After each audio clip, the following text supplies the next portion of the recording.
मैं नालंदा विश्वविद्यालय बोल रहा हूं। आज मैं आपको मेरा ऐसा गौरवशाली इतिहास बताने वाला हूं जिसके बारे में आज की पीढ़ी कम ही जानती है।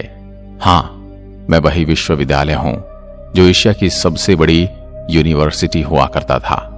लेकिन एक नरभक्षी, पागल, राक्षस, क्रूर और सन की तुर्की शासक बख्तियार खिलजी ने मुझे और मेरे पुस्तक भंडार को जलाकर राख कर दिया था। महीनों तक मैं जलता रहा, किसी ने मेरी सुध नहीं ली। मैं सबसे पहले मुझे जलाने वाले के बारे में बताऊंगा, उसके बाद मेरी खोज कैसे हुई, उसके बाद मैं अपनी बनावट बताऊंगा, उसके बाद मैं आपको मेरी अलग अलग विशेषताओं से अवगत कराऊंगा, और सबसे पहले मैं नालंदा को क्यों तहस नहस किया गया वो बताता हूं। मेरी कहानी सुनोगे तो भारत के लाडलों, तो आपकी आंखें भी भीग जाएंगी।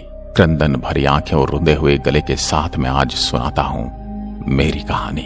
मेरे प्रांगण में 10,000 से ज्यादा विद्यार्थी पढ़ा करते थे और उनको पढ़ाने के लिए 1600 से अधिक पंडित आचार्य हमेशा मौजूद थे। एक समय की बात है, बख्तियार खिलजी नाम के क्रूर लुटेरे और मूर्ति पूजकों के विरोध की तबीयत खराब हो गई। किसी गंभीर बीमारी ने उसे जकड़ लिया था। उसने अपने नीम हकीमों से बहुत इलाज करवा लिया, लेकिन उसकी तबीयत ठीक नहीं हुई। उस समय एक यात्री मेरे प्रांगण में घूमते हुए सभी विषय पर पढ़ने वाले आचार्यों से भेंट करते हुए मोहम्मद बख्तियार खिलजी के राज्य में जा पहुंचा। वहां उसे पता चला कि वो अभी बीमार है तो मिल नहीं सकता। उस यात्री के विशेष आग्रह पर बख्तियार खिलजी मिलने के लिए तैयार हुआ। यात्री ने मिलते ही बख्तियार खिलजी को सलाह दी कि विश्व प्रसिद्ध नालंदा विश्वविद्यालय में मेडिसिन विभाग के प्रमुख पंडित राहुल श्री बद्र जी आपका इलाज करके आपको ठीक कर सकते हैं। फिर क्या था, पंडित राहुल श्री बद्र जी से इलाज की इच्छा प्रकट की, लेकिन बख्तियार खिलजी ने एक शर्त रखी थी कि मैं किसी भी प्रकार की भारतीय पद्धति से बनाई गई दवा नहीं खाएगा, क्योंकि ये काफिरों के द्वारा बनाई गई है। फिर कुछ समय के बाद राहुल जी श्री बद्र ने कुरान की प्रति लेकर खिलजी के पास गए और ये सलाह दी कि प्रतिदिन कुरान की प्रतियां आप पढ़ेंगे तो आप ठीक हो जाओगे। ये मेरा दावा है। उसके कुछ दिनों तक खिलजी ने कुरान की प्रतियां दिन में कई बार पढ़ी और उसने महसूस किया कि उसके स्वास्थ्य अब ठीक होने लगा है। उसके बाद उसने पता लगाया कि मैं ठीक कैसे हो गया। तो उसे पता चला कि पंडित राहुल श्री बद्र जी ने कुरान की प्रतियों पर दवाई का लेप लगा दिया था। जिनको पता था कुरान पढ़ने वाले खिलजी हमेशा पन्ने पलटते समय हाथ पर थूक लगाता है। इस माध्यम से शरीर में दवा का असर हुआ और वो ठीक हो गया। उसी के तुरंत बाद खिलजी को यह बात सहन नहीं हुई कि मेरे नीम हकीमों से मैं ठीक नहीं हुआ, परंतु काफिर की दवाई ने मुझे ठीक कर दिया। मेरे हकीमों से ज्यादा ज्ञान उन आचार्य और पंडितों में है। मन ही मन में मेरे प्रति उसके मन में द्वेष पैदा हो गया। मैं नालंदा विश्वविद्यालय पूर्ण रूप से शांति का संदेश देने वाले भगवान बौद्ध से प्रेरित था। जगह जगह पर भगवान बुद्ध की प्रतिमाएं और स्तूप बनाए गए थे। हर आचार्य, पंडित, हर विषय में परिपूर्ण बड़े बड़े ज्ञानी और बड़े विद्यार्थी सभी भगवान बौद्ध के सामने नतमस्तक होकर शिक्षा ग्रहण करते थे। यह बात खिलजी को सहन नहीं हुई, क्योंकि वो एक मूर्ति भंजक था। मूर्ति पूजकों को मारना वो अपना धर्म समझता था और एक मूर्ति पूजक द्वारा इसका इलाज करके ठीक करना उसे अपने धर्म की तौहीन नजर आई। फिर अचानक एक दिन मैंने असंख्य घोड़ों के पैरों की टाप सुनी। कंपन को अपनी ओर आते महसूस किया, लेकिन मैं तो शांति और शिक्षा के लिए विश्व में विख्यात था। मुझे किस बात का डर था। खिलजी और उसके घुड़सवारों ने मेरे सभी दरवाजों को बाहर से बंद किया और एक टोली अंदर घुस गई। उसके बाद मैंने जो क्रूर खेल देखा, मेरे प्रांगण में जो शब्दों में बयान नहीं कर सकता। कहना बड़ा आसान है, लेकिन जो मैंने अपने आचार्य और पंडित और विश्व के अलग अलग कोने से आए विद्यार्थियों का टपकता खून देखा, मैंने अपनी नंगी आंखों से देखा, उसको बताना कठिन है। हजारों शिक्षकों को पल भर में मार दिया गया। शांति के संदेश को फैलाने वाले असहाय खाली हाथ वाले मौजूद सभी को खिलजी की मूर्ति पूजक विरोधी मानसिकता ने मार दिया। कुछ भागने में कामयाब हो गए तो कुछ महत्वपूर्ण पांडुलिपियों को कपड़े में छुपाकर अपने साथ ले गए, जो तिब्बत की ओर भागे, और उन्हीं पांडुलिपियों की सहायता से बौद्ध धर्म और शांति का प्रसार तिब्बत में हुआ। मैंने अपनी इन्हीं आंखों से वो खूनी खेल देखा, जो क्रंदन दृश्य 10,000 विद्यार्थियों के साथ साथ सभी आचार्य, पंडित और शिक्षकों को मार दिया गया। उनका कसूर यह था कि वो मूर्ति पूजक थे। मूर्ति में अपनी आस्था रखते थे। उन सभी मूर्ति पूजकों को मूर्ति पूजा का दंड मिला। मेरे परिसर में मैंने ऐसा खूनी खेल देखने की कभी कल्पना भी नहीं की थी। मैं तो शांति का मंदिर था। जब सभी मूर्ति पूजकों को मार दिया गया तो खिलजी ने आदेश दिया कि मेरे पूरे परिसर को आग लगा दी जाए, मुझे खंडित करके तहस नहस कर दिया जाए। मेरे बच्चों, अगर मुझ में प्राण होते तो मैं चल फिर सकता तो सभी रिसर्च पेपर को छुपा देता, ताकि मेरी आने वाली पीढ़ी हजारों सालों की मेहनत को पढ़कर फिर से ज्ञान प्राप्त कर सके। लेकिन मैं ये कर न सका। मुझे सबसे अधिक पीड़ा उस समय हुई जब मेरे परिसर में मौजूद पुस्तकालय में आग लगा दी गई। मेरे बच्चों, उस पुस्तकालय में भारत का भविष्य था। धू धू कर जलते हुए मेरे परिसर में मौजूद तीनों पुस्तकालय की इमारत देखकर मैं खुद को रोक न सका और जोर जोर से चिल्लाकर रोने लगा। लेकिन मेरी कोई सुनने वाला न था। वहां पर सब मूर्ति पूजकों के विनाश करने वाले ही मौजूद थे। मुझे और मेरे परिसर को भी मूर्ति पूजकों के साथ मूर्ति को सहेज कर रखने का दंड मिला। मैं पूरी तरह धू धू कर जलता रहा और मैंने आंखें बंद कर ली। पूरे 6 महीने तक मेरी विश्वविख्यात पुस्तकालय में आग जलती रही और भारत का भविष्य जलते हुए मैंने उसके ताप को महसूस किया।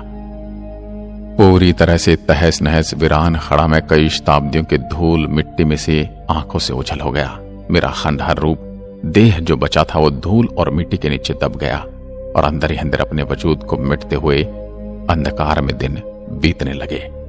फिर एक दिन ऐसा आया जब मेरी खोज करने वाले एक अंग्रेज अफसर को 19वीं सदी में एक चाइनीज यात्री की एक डायरी मिली, जिसमें उस यात्री ने मेरे बारे में कुछ लिखा था। एक दिन वो अंग्रेज अफसर डायरी में लिखे हुए पते पर पहुंचा तो उसे ऐसा कोई सबूत नहीं मिला, लेकिन वहीं टहलते उसे कुछ 5वीं शताब्दी की ईंटों के अवशेष मिले। उसने हल्का अपने ही हाथों से खरोच कर देखा तो नीचे एक के ऊपर एक ईंटों से सजी हुई दीवारें महसूस हुई। फिर कुछ दिनों पश्चात उसने उस जगह पर खुदाई करके मेरे पूरे अवशेष को दुनिया के सामने लाया। उस चाइनीज ने डायरी में लिखे यात्रा के विवरण के अनुसार नालंदा विश्वविद्यालय में 1500 शिक्षकों के साथ 10,000 से भी ज्यादा विद्यार्थी अध्ययन करते थे। लगभग 108 विषय पर मेरी प्रांगण में पढ़ाई करते थे विद्यार्थी। विश्व के कोने कोने से आने वाले विद्यार्थियों के अलावा अलग अलग भाषाओं में पढ़ाई की व्यवस्था की गई थी। 100 से ज्यादा भवन और इमारतें बनी हुई थी। हर भवन में कुएं की व्यवस्था थी। जगह जगह स्टडी हॉल, जगह जगह पढ़ने का प्रांगण, प्रार्थना का प्रांगण और रहने की व्यवस्था थी। रहने के लिए प्रत्येक विद्यार्थी के लिए अलग अलग कमरे बने हुए थे। हर कमरे में रोशनी की व्यवस्था थी। उस समय भी जब दुनिया में लाइट यानी इलेक्ट्रिसिटी नहीं थी तो दिए के लिए जगह बनी हुई थी। कई देशों के विद्यार्थी मेरे प्रांगण में पढ़ने आते थे। उसी डायरी के अनुसार 10 विद्यार्थियों में से सिर्फ 3 विद्यार्थी मेरे प्रांगण में पढ़ने योग्य माने जाते थे। अर्थात जो भी विद्यार्थी मेरे यहां पढ़ने के इच्छुक होकर आते थे उनका एक साक्षात्कार होता था। 10 विद्यार्थियों में से सिर्फ 3 ही प्रवेश पा सकते थे। 10 किलोमीटर लंबी और 5 किलोमीटर चौड़ी परिधि के अंदर मेरा निर्माण था। आज भी विश्व में ऐसा कोई विश्वविद्यालय नहीं है जो मेरी टक्कर ले सके। 19वीं सदी में मेरा 5% भाग ही खुदाई करके निकाला गया। उसके बाद खुदाई बंद कर दी गई। लेकिन फिर दौर आया नरेंद्र मोदी जी का। उसके बाद 2016 में मेरी फिर से खुदाई प्रारंभ हुई। उसके बाद यूनेस्को द्वारा मेरे प्रांगण को विश्व धरोहर में शामिल किया गया। इसलिए अभी मेरे अवशेषों को निकालने और सहेज कर रखने की जिम्मेदारी यूनेस्को द्वारा संभाली जाती है। मुझे मुख्यतः 3 राजाओं ने मिलकर बनाया था। इसमें पहले राजा थे कुमारगुप्त, जो मगध के बहुत बड़े राजा थे। मगध की राजधानी राजगिरा होती थी, जो मेरे विश्वविद्यालय के प्रांगण से 15 किलोमीटर की दूरी पर स्थित थी। कुमारगुप्त ने 500 ईस्वी में नालंदा विश्वविद्यालय के रूप में मेरी स्थापना की थी। 5वीं सदी थी। आप जिस स्थान पर आज आए हैं वो लगभग 1600 वर्ष पूर्व एक विश्वविद्यालय हुआ करता था। फिर दूसरे थे कन्नौज के राजा हर्षवर्धन। उन्होंने मेरे प्रांगण की दूसरी मंजिल का निर्माण कराया लगभग 7वीं शताब्दी में, और मेरी ख्याति दूर दूर तक फैलने लगी। उसके पश्चात तीसरे थे राजा देवपाल, जो बंगाल के राजा 9वीं शताब्दी में आए और मुझे देखकर प्रसन्न हो गए। फिर उन्होंने मेरी ख्याति को और बढ़ाते हुए तीसरी मंजिल का निर्माण किया। फिर इस विश्वविद्यालय के नाम और उपनामों के पीछे 3 राज्यों का नाम सबके ऊपर लिखा जाता है, जिनमें गुप्त वंश, हर्ष वंश और पाल वंश। जो भी मेरे लिए ईश्वर रूप उन राजाओं के पद चिन्हों की आहट में सुन सकता हूं। मेरे यहां छात्रों के रहने के लिए 300 कक्ष बने थे, जिनमें अकेले या एक से अधिक छात्रों के रहने की व्यवस्था थी। 1 या 2 भिक्षु छात्र एक कमरे में रहते थे। कमरे छात्रों को प्रत्येक वर्ष उनकी अग्रिमता के आधार पर दिए जाते थे। इसका प्रबंधन स्वयं छात्रों द्वारा छात्र संघ के माध्यम से किया जाता था। यह विश्व का प्रथम पूर्णतः आवासीय विश्वविद्यालय था। इस विश्वविद्यालय में 3 श्रेणियों के आचार्य थे, जो अपनी योग्यता अनुसार प्रथम, द्वितीय और तृतीय श्रेणी में आते थे। नालंदा के प्रसिद्ध आचार्यों में शीलभद्र, धर्मपाल, चंद्रपाल, गुणमती और स्थिरमती प्रमुख थे। ह्वेनसांग के समय इस विश्वविद्यालय के प्रमुख शीलभद्र थे, जो एक महान आचार्य, शिक्षक और विद्वान थे। प्रवेश परीक्षा अत्यंत कठिन होती थी और इसके कारण प्रतिभाशाली विद्यार्थी ही प्रवेश पा सकते थे। उन्हें 3 कठिन परीक्षाओं के स्तरों को उत्तीर्ण करना होता था। यह विश्व का प्रथम ऐसा दृष्टांत है। शुद्ध आचरण और संघ के नियमों का पालन करना अत्यंत आवश्यक था। यह महायान के प्रवर्तक नागार्जुन, वसुबंधु, असंग तथा धर्म कीर्ति की रचनाओं का सविस्तार अध्ययन होता था। वेद, वेदांत और सांख्य भी पढ़ाए जाते थे। व्याकरण, दर्शन, शल्य विद्या, ज्योतिष, योग शास्त्र तथा चिकित्सा शास्त्र भी पाठ्यक्रम के अंतर्गत थे। मेरी यानी नालंदा की खुदाई में मिले अनेक कांसे की मूर्ति के आधार पर कुछ विद्वानों का मत है कि कदाचित धातु की मूर्तियां बनाने का विज्ञान का भी अध्ययन होता था। यह खगोल शास्त्र अध्ययन के लिए एक विशेष विभाग था। छात्रों को किसी प्रकार की आर्थिक चिंता न थी। उनके लिए शिक्षा, भोजन, वस्त्र, औषधि और उपचार सभी निःशुल्क थे। राज्य की ओर से विश्वविद्यालय को 200 गांव दान में मिले थे, जिनसे प्राप्त आय और अनाज से उनका खर्च चलता था। विश्वविद्यालय परिसर के विपरीत दिशा में एक छोटा सा पुरातात्विक संग्रहालय बना है। इस संग्रहालय में खुदाई से प्राप्त अवशेषों को रखा गया है। उसमें भगवान बुद्ध की विभिन्न प्रकार की मूर्तियों का अच्छा संग्रह है। इनके साथ ही बुद्ध की टेराकोटा मूर्ति और प्रथम शताब्दी की 2 मर्तबान भी इस संग्रहालय में रखे हुए हैं। इसके अलावा इस संग्रहालय में तांबे की प्लेट, पत्थर पर खुदे अभिलेख, सिक्के, बर्तन तथा 12वीं सदी के चावल के जले हुए दाने रखे हुए हैं। बड़गांव नालंदा का निकटतम गांव है। यहाँ पर एक सरोवर और प्राचीन सूर्य मंदिर है। यह स्थान छठ के लिए विशेष प्रसिद्ध है। नालंदा से थोड़ी दूर पर सिलाव स्थित है, जो स्वादिष्ट मिठाई खाजा के लिए प्रसिद्ध है। इनके पास ही है राजगृह। मेरे प्रांगण में मौजूद पुस्तकालय पूरे 9 मंजिल बड़ा था, जिसको कुछ इस्लामिक आक्रमणकारियों ने जला दिया। और मेरे पुस्तकालय में 3 इमारतें हुआ करती थी।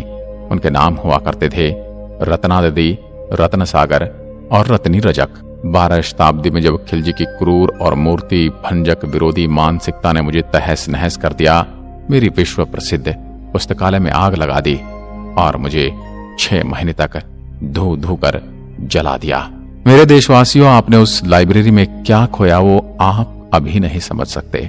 हजारों वर्षों के शोध, लाखों पांडुलिपि, हजारों करोड़ों शोध के पेपर धू धू कर जल गए। 6 महीने इसलिए लग गए क्योंकि उस समय पेपर नहीं हुआ करते थे। अधिकांश पांडुलिपि और रिसर्च के डॉक्यूमेंट ताम्र पत्रों पर उकेरे जाते थे। पूरा पुस्तकालय के प्रांगण का नाम धर्मगंज हुआ करता था। मेरे यहाँ आने के लिए आपको हवाई मार्ग और सड़क मार्ग अथवा रेल मार्ग से यात्रा करनी पड़ेगी। हवाई मार्ग के लिए निकटतम एयरपोर्ट यहाँ से 89 किलोमीटर दूर निकटतम हवाई अड्डा पटना का जयप्रकाश नारायण हवाई अड्डा है। रेल मार्ग के लिए नालंदा में भी रेलवे स्टेशन है, किंतु यहाँ का प्रमुख रेलवे स्टेशन राजगीर है।